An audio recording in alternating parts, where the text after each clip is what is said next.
This evening is a very special occasion indeed. It's both to commemorate the horrors of Kristallnacht 75 years ago. We are going to hear tonight some extraordinary stories which link Northern Ireland to the dreadful night that was Kristallnacht. While the Nazis referred to it as the night of broken glass, we're going to see it was all about broken lives. And one of the first steps towards war and genocide. We all know today is Remembrance Day, when we honour the members of the armed forces who have died in the line of duty. In remembering the night of Kristallnacht, we come to understand in a very real way the heroism of thousands of young men and women from Northern Ireland, the rest of the island of Ireland, and from across the civilised world who took up arms against Nazism. And in many cases, tragically, laid down their lives in that struggle. Tonight in our commemoration of Kristallnacht, we will come face to face with what exactly it was these brave people were fighting against. On your way in, you may have seen the remarkable Holocaust timeline display. And if not, do have a look later. We are very thankful to Springboard Opportunities for lending NIFI the display for this evening. On this night, 75 years ago, hundreds of synagogues had been destroyed across Germany and Austria. 100 lives had been lost, and tens of thousands of Jews were in the process of being arrested and sent to concentration camps. The world saw, the world was horrified, the world did very little. A significant milestone had been reached in the isolation, persecution and destruction of the Jews of Europe. I would like to thank each and every one of you for coming out this evening to stand with us in commemoration of Kristallnacht, the Night of Terror. Our programme for the commemoration of Kristallnacht will begin with a series of 4 short readings. We're going to learn about some connections between the events of Kristallnacht and here in Northern Ireland. Following that, we will light some candles, and the Rabbi of the Belfast Jewish community, Rabbi David Singer, will recite memorial prayers. Before I begin, I'd like to mention that a personal connection to Kristallnacht, the Night of Terror. My daughter's middle name is Ruth, and she's named after a German Jew, the daughter of a grocery store owner near Cologne. She was fortunate enough to leave before Kristallnacht, the Night of Terror. On that night, when the Nazis came to destroy the shops, her family's shops, loyal employees occupied the building. The story reminds us that there were always good people willing to take a stand against tyranny. Kristallnacht, the Night of Terror. In Hoengen, a village near Aachen, the tiny Jewish community had built its synagogue in 1926. Now, 12 years later, on the evening of the 9th of November 1938, a neighbour watched from his window as uniformed Nazis surrounded the building. He later recalled after a while the stormtroopers were joined by people who were not in uniform. And suddenly, with one loud cry of "Down with the Jews," the gathering outside produced axes and heavy sledgehammers. They advanced towards the little synagogue. They burst the door open, and the whole crowd, by now shouting and laughing, stormed into the little house of God. I saw how the crowd tore the Holy Ark wide open, and 3 men who had smashed the Ark threw the Torah scrolls out. He threw them, these scrolls, to the screaming and shouting mass of people which had filled the little synagogue. The people caught the scrolls as if they were amusing themselves with a ball game, tossing them up into the air again, while other people flung them further back until they reached the street outside. Women tore away the red and blue velvet, and everybody tried to snatch some of the silver adorning the scrolls. The scrolls lay in the muddy autumn lane. I saw children step on them and others tear pieces from the parchment. After a while, I heard the sounds of many hammers. Men had climbed onto the roof of the synagogue, and they were hurling the tiles down. Others were cutting the cross beams. It did not take long before the first heavy grey stones came tumbling down, and the children amused themselves as they threw stones into the windows. By morning I could see the little synagogue was but a heap of stone, broken glass and smashed up woodwork. The children had lit a bonfire, and the parchments of scrolls gave enough food for the flames to eat up, and the smashed up benches and the doors and the wood, which only the day before had been the holy ark for the scrolls of the laws of Moses. On the 9th of November, 1938, on one night, the night which the Nazis mockingly called Kristallnacht, almost 200 synagogues across Germany and Austria were destroyed and hundreds of Jewish shops looted. By morning, 91 Jews had been murdered.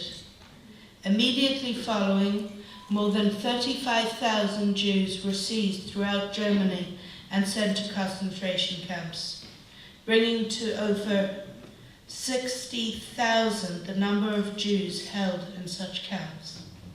Hundreds were to die from beatings and ill treatment, including 244 at Buchenwald, alone in the first month of their imprisonment. The Jewish community in Germany was ordered to pay the Nazi regime a huge fine in order to compensate for the damage caused by Kristallnacht, the Night of Terror. Not every German watched these events unprepared to challenge them. On the 16th of November 1938, a week after Kristallnacht, Pastor J. von Jan preached to his congregation in Swabia. Houses of worship sacred to others have been burned down with impunity. Men who have loyally served our nation and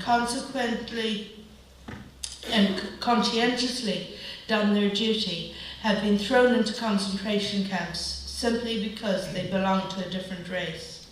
Our nation's infamy is bound to bring about divine punishment. Dragged out of his Bible class by a Nazi mob, Pastor Jan was brutally beaten, then thrown onto the roof of a shed. The mob then smashed his house, just as a week before so many Jewish homes had been smashed. Pastor Jan was imprisoned. The news of the events of 9th of November 1938 reverberated around the world. The world was shocked. My name is Melvin Goldberger, and I'm going to tell a little bit of the story of my late father, Otto Goldberger. He was born in Austria in 1907 and grew up in Vienna. On the 8th of November 1938, he was at home with his parents, celebrating his 31st birthday. He was the eldest of 3 siblings, and my aunt and my uncle had both left Austria at the beginning of 1938 for a better life. And my aunt had gone to London to work as a dressmaker, and a short time later sent a message that she was living in a place called Londonderry.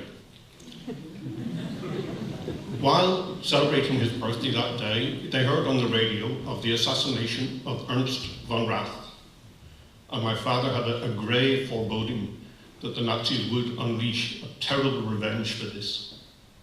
On the morning of the 10th of November, he went to his place of work. He was running a small shirt factory in Vienna at the time, and was greeted by his staff who were in tears and were explaining to him that they'd heard about the burning of the synagogues and all the attacks that had gone on that night, on the night of the 9th. And they vowed they were going to protect him and try to save him if they possibly could. However, at 11 o'clock that morning, the Nazis burst into his factory and said to him, "Are you a Jew?" To which, of course, he replied, "Yes." And he was then dragged off to a local police barracks, and with hundreds of other fellow Jews, he was locked in a large hall on a freezing November afternoon with no food, no water, or heat. He reckons that they were there for many hours, and that by about 6 or 7 o'clock in the evening, they were forced out into the open courtyard and told to line up for inspection.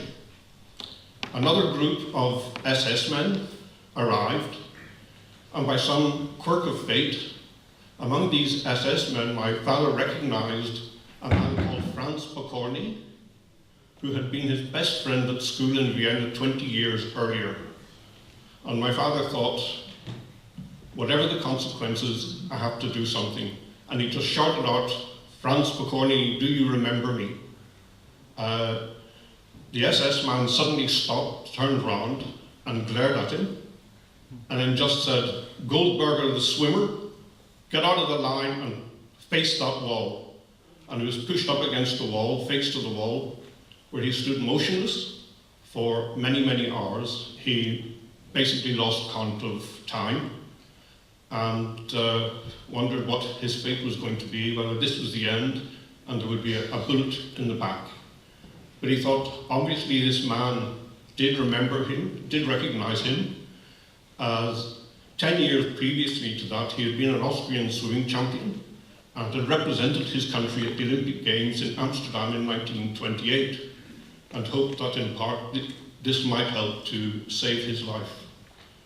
While standing there motionless for many hours, he could hear all the commotion and the screaming and the crying and the brutality going on behind him, but he daren't turn his head to look and see what was happening. He could hear people being loaded up into lorries and being driven off. I knew they must have been heading off to the first part of the transportation to the concentration camps. And after some hours, there was an eerie silence, and he heard footsteps coming towards him. And the next thing, his old friend Franz Pokorny shouted at him to follow him. And my father obediently followed this man in complete silence and was marched to the gates of the barracks. The man, Pokorny, ordered the guards to open the gates slightly, and he whispered to my father in his ear and said, "Run as fast as you can and don't look back and don't let anybody see you, and get out of here as quickly as you possibly can." And my father ran, and within a few days he bid the final farewell to his parents and headed out of Austria to an unknown future. And his first priority was to be reunited with his sister, who he knew was in this place called Londonderry, which he believed to be a suburb of London. But in the midst of all the horror and all the brutality, there was a little glimmer of humanity from this man who perhaps put his own life in danger by saving my father's life. And that gave him great hope for the future. My name is Ivor McClinton. In 2007, my wife Bea and I paid our first visit to Israel. We visited Yad Vashem, the Shoah Museum and Educational Centre in Jerusalem. The 5 hours that we spent there made a big impact on us, particularly the visit to the Children's Memorial. Though we'd known something of the importance of Israel prior to this, the visit was indeed a life-changing experience. 2 years later, I was asked by the local branch of the International Christian Embassy in Jerusalem, to give a talk about Kristallnacht. And in preparing that talk, I chatted to Stephen Jaffe, and it was then that I heard the story that you've just heard of Otto Goldberger. It was particularly interesting for me, as over 45 years earlier, I had attended the boys' model at the same time as Jeffrey Goldberger, a brother of Melvin. In 2010, I was privileged to be in the first cohort of Christian leaders to attend a week-long seminar on the Shoah at Yad Vashem. As you can imagine, that was a powerful experience. We met survivors, visited Oskar Schindler's grave, visited sites of interest, and attended the events at Yad Vashem to mark Yom HaShoah, the Shoah Memorial Day.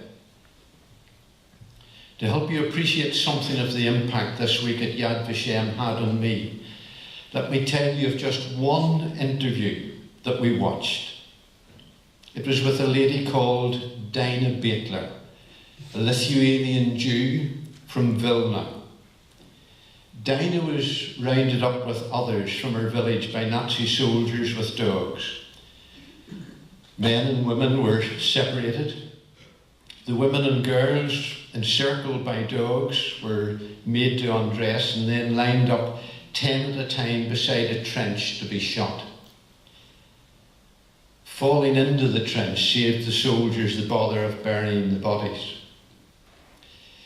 By the time Dinah's turn came, the trench was quite full and she fell on the edge of the trench on top of other bodies, but she wasn't fatally wounded.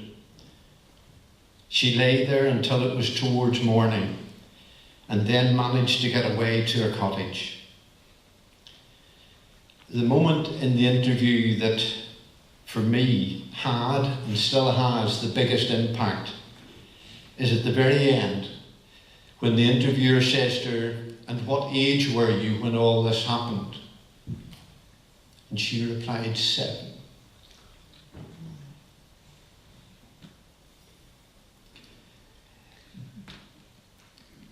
Dinah was unable to speak of what happened to her, unable to give that interview for 50 years. So scarred was she by what happened. The time allocated to me is almost gone, but I need to mention one other topic in closing. And I do so as someone who was a university teacher for 31 years. Unions representing staff in universities have deluded their members into academic boycotts of Israel. And I wish to express my absolute abhorrence of the resolution that Stephen mentioned earlier on by the Teachers' Union of Ireland, urging its members to ban Israeli students from educational visits. After World War II ended, Jewish groups had difficulty in getting refugee status in Ireland for Jewish children, whilst at the same time a plan to bring over 400 Catholic children from the Rhineland encountered no difficulties. And some have suggested the offence to God caused by that refusal to accept Jewish children is not unconnected with Ireland's subsequent loss through migration of so many of its own young people. It has been said in different ways that those who cannot learn from history are doomed to repeat it. So tell me, what do university teachers expect will be the consequence of Ireland refusing visits from Israel? Israel, whose people have been awarded over 20% of all Nobel Prizes, and yet they themselves make up less than 1/500th of the world's population. And besides that, doesn't Hashem say in Genesis 12 verse 3, speaking of Abraham's descendants through Isaac and Jacob, "I will bless those who bless you, and him who dishonours you, I will curse. To Yedida and Paz, can I ask that you convey to your fellow students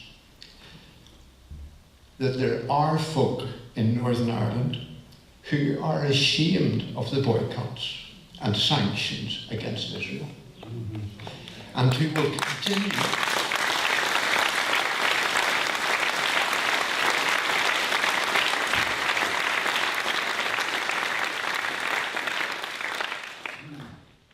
continue to pray for the peace of Jerusalem.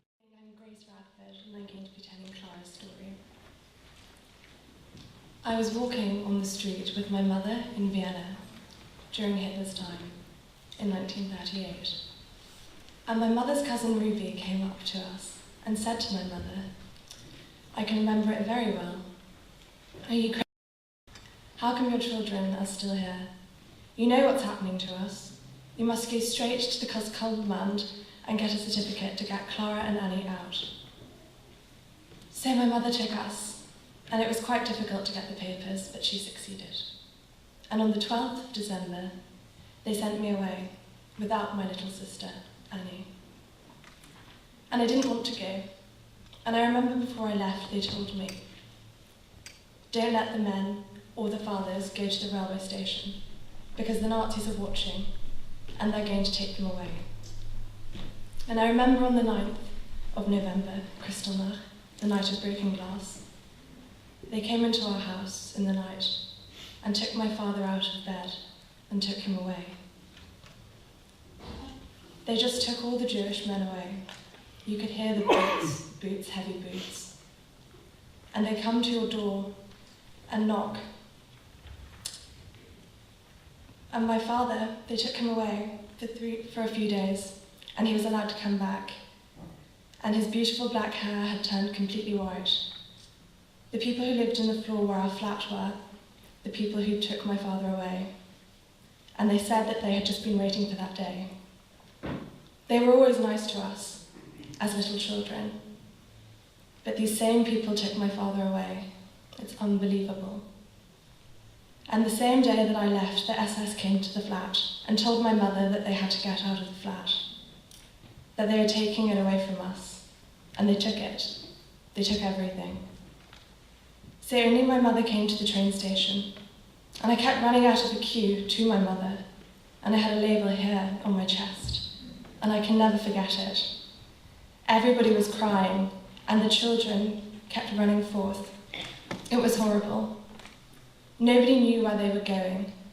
We were only kids, and we all had labels on. And they took us on the train and then the boat, all the way to Lowestoft in England. And there the kids were crying, "I want my mother, I want my father." And nobody bothered about us. They were all only young girls looking after us. Then Mr. Marburg and Mr. Bowitz came from Belfast and fetched us from Lowestoft. About 20 of us to take us back with them to Belfast. But as soon as I got to Belfast, I kept thinking about my little sister Annie, and I kept asking every day for help to get her out.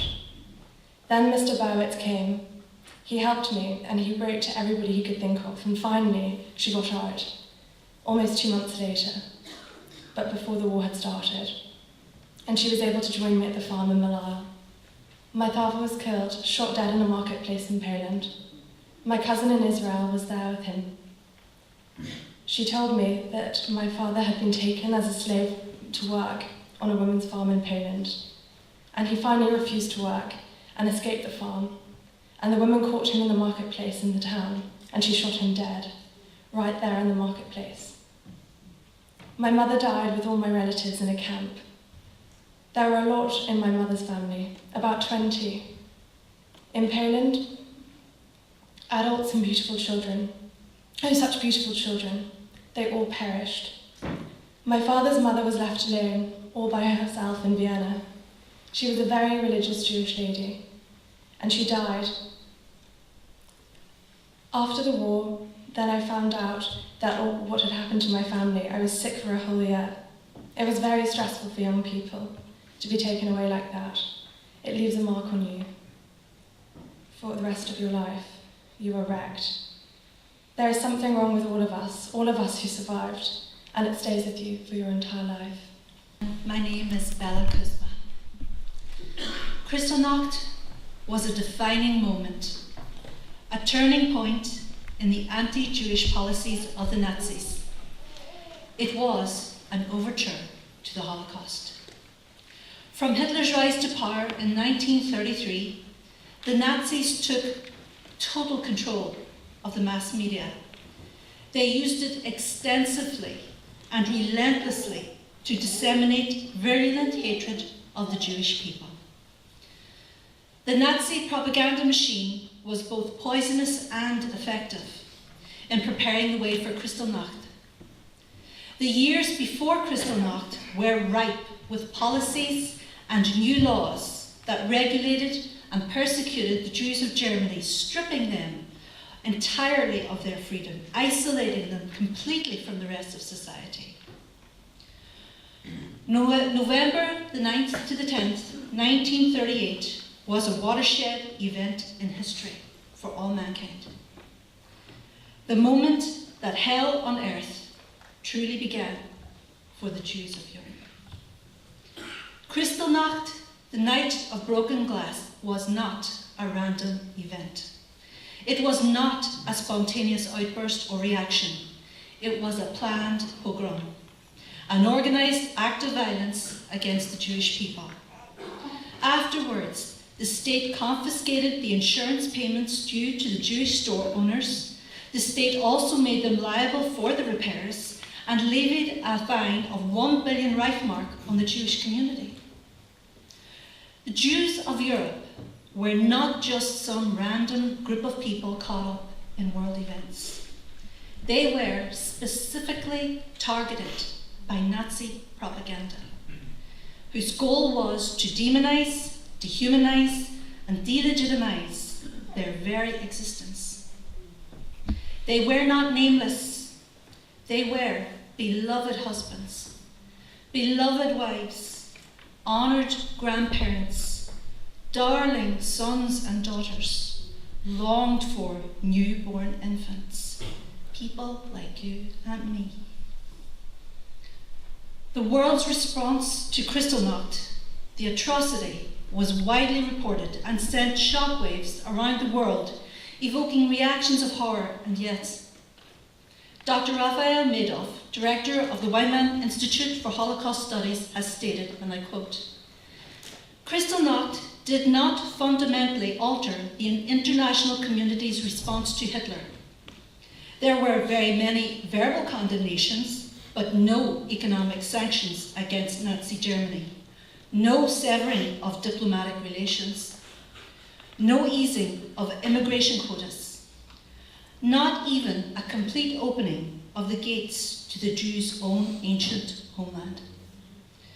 The free world's muted reaction to the Kristallnacht pogrom foreshadowed the terrible silence with which it would greet the Nazis' final solution." End quote. What happened to them is extremely relevant to us today, and it behooves us to take heed of the warnings of the past if we desire a society that is healthy and respectful of human life. Having been taught throughout my childhood about the Holocaust, I grew up in that suburb of London, Londonderry.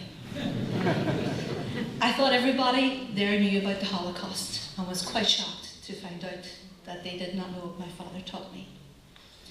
I knew how important understanding it was. I also understood, because of that education, the importance of the establishment of a homeland for those refugees of the Holocaust. Over the last decade, particularly in the northwest of Ireland, I have observed increased aggression regarding Israel in this land. I find it most alarming and distressing, especially in light of understanding the years preceding Kristallnacht. Last year, in April 2012, I had one of my greatest honours and the privilege of participating in a 10-day seminar at Yad Vashem. It is beyond distressing to face the reality of the Holocaust. But while I was there, I captured a vision of something so beautiful in the midst of such horror.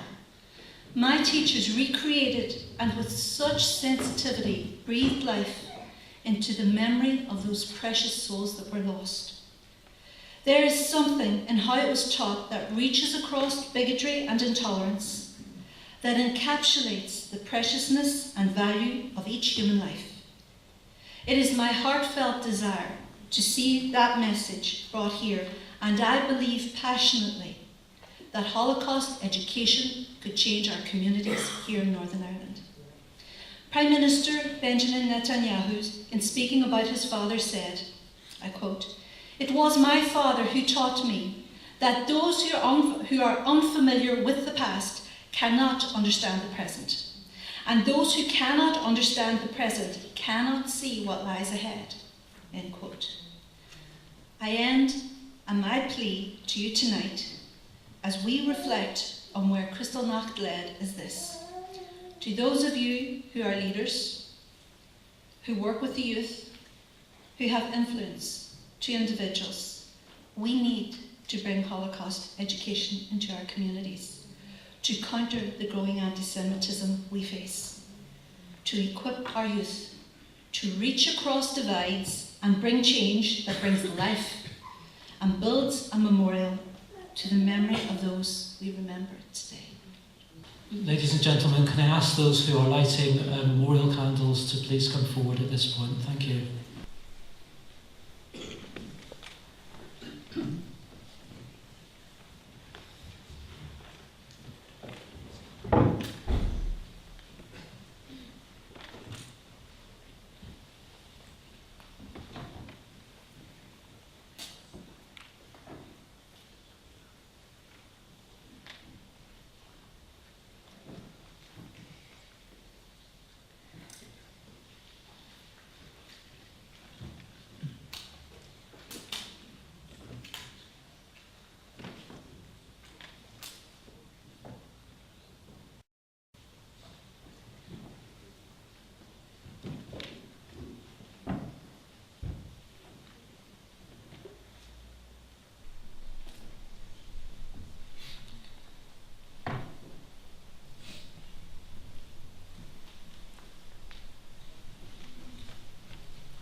Before I read the memorial prayer, I wish to read for you an extract from one of the prayers that we say on one of the saddest days of the year in the Jewish calendar, of the 9th of Av,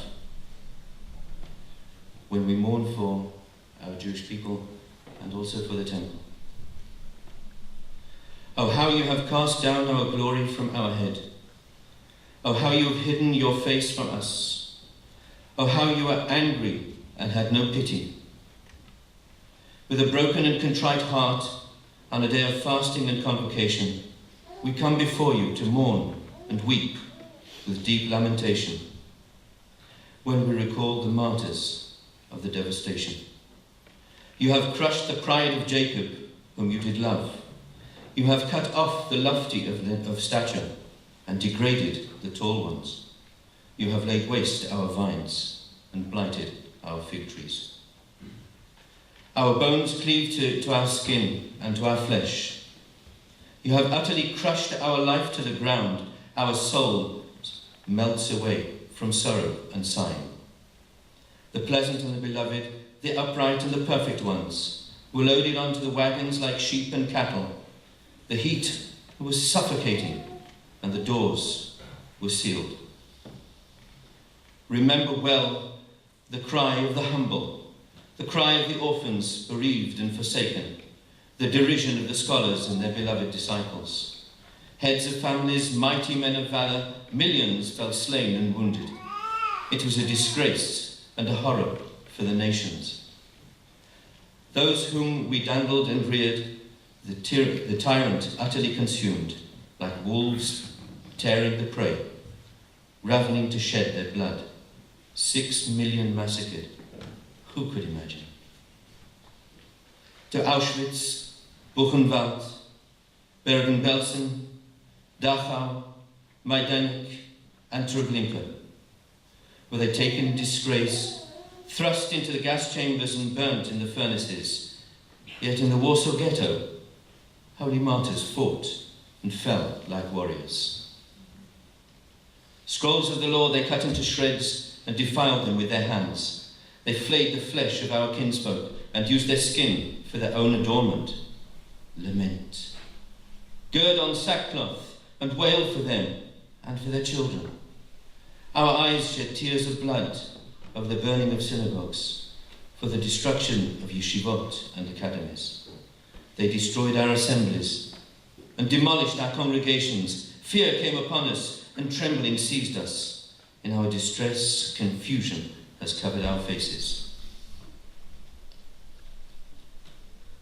Our kinfolk and dearly loved friends, pious and upright, holy and pure, who shine as the brightness of the firmament, receive and shelter them forevermore under the cover of your wings. O merciful one, remember in your mercy the remnants of your heritage. Sovereign of the universe, remove anxiety and grief from all your people. Uproot in your wrath the wickedness of the nations and the enemies of Israel. Proclaim liberty to the captives and release our prisoners. Crown us with oil of glory in place of mourning. Grant peace and tranquility to us and to our land. Raise our power and hasten our redemption speedily in our days. The desert shall rejoice, and let Israel our state blossom like a rose. O bless us with a blessing vouchsafed to Abraham, Isaac, and Jacob, our patriarchs. For the memorial prayer, I would ask you to stand, please.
Yamin,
my